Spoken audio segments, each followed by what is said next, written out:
In this investigation, we are learning about IV characteristics, which means how current changes when the voltage across a component is increased. Different circuit components behave differently when we change a voltage, and by measuring the current flowing through them, we can understand their electrical behavior. In this practical, we test a resistor, a filament lamp, and a diode. First, we build a simple circuit with a power supply, an ammeter in series, and a voltmeter connected across a component being tested. We slowly increase the voltage and record the current each time. When we test a resistor at a constant temperature, the current increases in direct proportion to the voltage.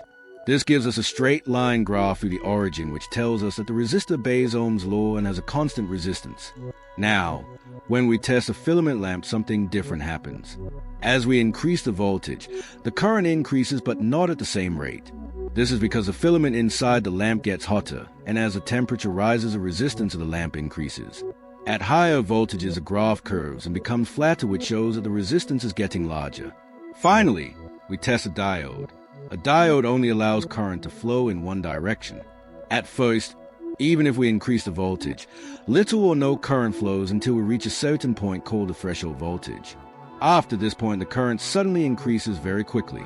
If we reverse the voltage, the diode blocks the current almost completely. When we finish collecting results, we draw the three IV graphs on the same axis.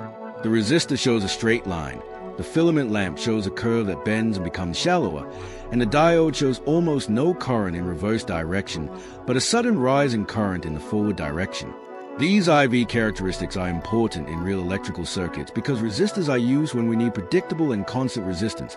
Filament lamps show how heating affects resistance, and diodes are used to control the direction of current, for example in phone chargers, computers, and LED lights. Understanding these graphs helps us design electronic circuits safely and correctly in the real world.